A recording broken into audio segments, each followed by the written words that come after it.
The world didn't wake up to a sunrise. It woke up to the sound of metal screaming against metal. Valerius was standing on the hatch of a massive black tank, her face covered in grease and her silver hair messy from sleep. She wasn't just a general anymore. She was a rebel with a wife to protect. Beside her, Alara was trying to climb into the tank while holding a plate of pancakes. "Valerius, this machine is loud. It smells like old socks, and there is no room for my luggage," Alara shouted over the engine. Valerius grabbed Alara by the waist and hauled her inside the narrow metal cabin. "It's a war machine, Princess, not a walk-in closet. Eat your pancakes and put on the headset." The tank lurched forward, sending Alara's pancakes flying onto a computer screen. "Oh, great," Alara huffed, wiping syrup off a radar monitor.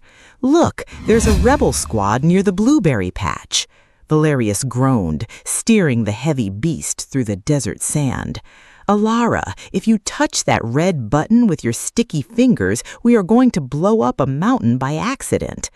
Alara adjusted her diamond tiara, which she refused to take off, and sat on a crate of grenades.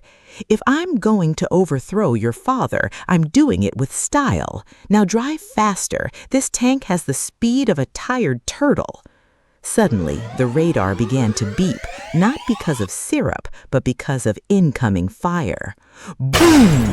A shell exploded just 10 feet away, tilting the tank. "The Emperor's elite guard," Valerius growled, her eyes turning into cold steel. "They found us." She grabbed the radio. "Squad 1, split left. Squad 2, fire at will. Let's show my father what happens when he touches my property." Valerius began to fire the main cannon. Kaboom! The desert turned into a fireball of orange and black. She was a master of destruction, hitting every target with scary precision. But the Emperor was smart. He didn't just send tanks, he sent a message. All the screens inside the tank flickered and turned to static. Then a face appeared. It was King Silas, Alara's father. He looked like a broken man, sitting in a dark room with a gun pointed at his head. "Alara, Valerius, stop," Silas whispered, his voice trembling. "The Emperor has my palace. He has my people. If you don't surrender at the border, he will burn Solara to the ground." Alara froze. The syrup-covered fork fell from her hand. Her father, the man she was trying to save, was being used as a human shield. Valerius stepped away from the controls and pulled Alara into a hard, protective hug. The smell of oil and perfume mixed in the small space. "He's wanting you to crawl back, Alara. He wants me to kneel," Valerius hissed. "But he doesn't know that we aren't playing his games anymore." Valerius pulled a hidden laptop from the wall. Her fingers flew across the keys. "What are you doing?" Alara asked, wiping her tears. "I'm not surrendering," Valerius said, a dangerous smile spreading across her face. "I'm sending a virus to the palace security system. While my father is busy watching the front door, we are going to use the secret tunnels under the southern ports." She looked at Alara. "We aren't going to fight his army. We are going to kidnap the Emperor ourselves." Alara blinked, a spark of fire returning to her eyes. "Kidnap the Emperor? That's insane. It's suicide." Valerius shrugged. "It's a business deal, Princess, and I'm changing the terms." Alara stood up, smoothing out her tactical jumpsuit. "Fine, but if I'm going into a secret tunnel, I need a better weapon than this tiny pistol." Valerius reached under the seat and pulled out a gold-plated submachine gun. "Found this in my father's private collection. Thought it matched your tiara." Alara took the gun, checking the weight with a smirk. "Oh, I like this. It's shiny and deadly, just like me." Valerius laughed, kicking the tank back into gear. "That's my girl. Now let's go steal a throne." They ditched the tank at the edge of the cliffs and began to climb down toward the dark water of the ports. But as they reached the entrance of the hidden tunnel, the stone door was already open. Standing there was the blonde mistress from the palace, holding a thermal scanner. She wasn't wearing a dress. She was wearing the uniform of the Emperor's secret intelligence. "Hello, Val," the mistress said, her voice cold and dry. "The Emperor has been waiting for you. Did you really think I was just a distraction?" Valerius raised her rifle, but she was surrounded by red laser dots from the shadows. The woman she had slept with was the spy who had been reporting her every move. Alara stepped forward, her gold gun aimed right at the mistress's heart. "Move aside, honey, or you're about to see how a real princess cleans her house." The real war hadn't started in the desert. It was starting right now, in the dark. The mistress laughed, a cold sound that echoed off the damp stone walls. "You think a gold gun makes you dangerous, Alara? You're just a girl playing dress-up." Bam! Valerius didn't wait for her to finish. She headbutted the woman and swept her legs out in one smooth move. At the same moment, the shadows moved. 6 elite guards jumped from the ceiling pipes. Valerius was a blur of motion. She grabbed a guard's arm, snapped it, and used him as a shield against the gunfire.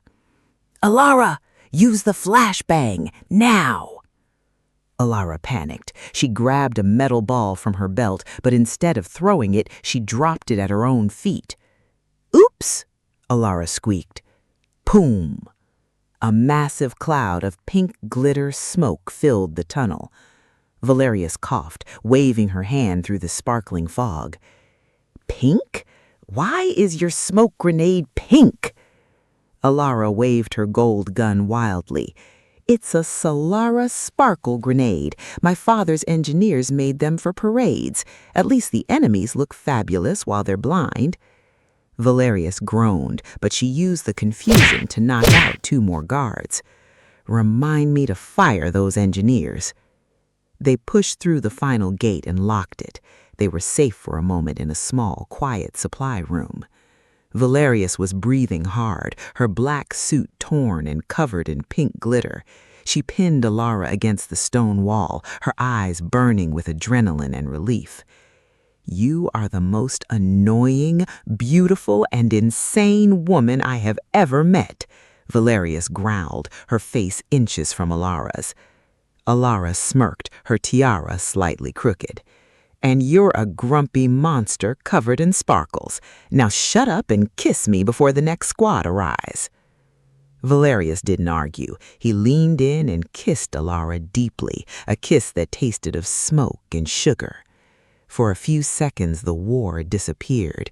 It was just the 2 of them in the dark, holding on to each other as the sound of boots marched in the distance.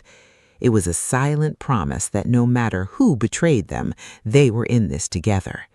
They pulled apart just enough to look into each other's eyes, both breathing hard but smiling for the first time since the fight began. The moment ended when a heavy mechanical door began to grind open. But it wasn't the guards. A secret panel in the floor slid back, and a familiar face climbed out. It was the head of security, the man Valerius trusted most. He was holding a briefcase and a black hood. "The Emperor didn't send the mistress to kill you, Valerius. She was the bait. I'm the hook." He showed them a screen. The palace hadn't been hacked at all. Valerius's virus had failed. Valerius looked at her laptop. It was glowing red. Self-destruct in 10 seconds. Valerius looked at Alara, then at the man she once called a friend. "Run," Valerius whispered, grabbing Alara's hand. The explosion didn't come from the door. It came from under their feet. The tunnel began to collapse, and as the rocks fell, Valerius realized the emperor had planned every single step. Watch episode 5 early on Patreon, get exclusive access, and join our other members who are already seeing the drama unfold behind the scenes. Get links in description. See you on the next episode.